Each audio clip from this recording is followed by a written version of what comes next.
സങ്കീർത്തനം 62. ആശ്വാസം ദൈവത്തിൽ മാത്രം. ദൈവത്തിൽ മാത്രമാണ് എനിക്ക് ആശ്വാസം. അവിടുന്നാണ് എനിക്ക് രക്ഷ നൽകുന്നത്. അവിടുന്ന് മാത്രമാണ് എൻ്റെ അഭയശിലയും കോട്ടയും. ഞാൻ കുലുങ്ങി വീഴുകയില്ല. ചെരിഞ്ഞ മതിലും ആടുന്ന വേലിയും പോലുള്ള ഒരുവനെ തകർക്കാൻ നിങ്ങൾ എത്രനാൾ ഒരുമ്പെടും? അവൻ്റെ ഔന്നത്യത്തിൽ നിന്ന് അവനെ തള്ളിയിടാൻ മാത്രമാണ് അവർ ആലോചിക്കുന്നത്.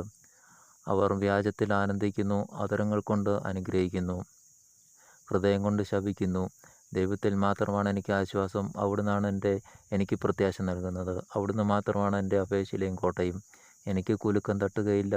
എൻ്റെ മോചനവും മഹിമയും ദൈവത്തിലാണ്. എൻ്റെ രക്ഷാശിലയും അഭയവും ദൈവമാണ്. ജനമേ, എന്നും ദൈവത്തിൽ ശരണം വയ്ക്കുവിൻ. അവിടുത്തെ മുൻപിൽ നിങ്ങളുടെ ഹൃദയം തുറക്കുവിൻ. അവിടുന്നാണ് നമ്മുടെ സങ്കേതം. മർത്യൻ ഒരു നിശ്വാസം മാത്രം. വലിയവനും ചെറിയവനും ഒന്നുപോലെ മിഥ്യയാണ്. തുലാസിൻ്റെ തട്ടിൽ അവർ പൊങ്ങിപ്പോകും. അവർ മുഴുവൻ ചേർന്നാലും ശ്വാസത്തേക്കാൾ ലഘുവാണ്.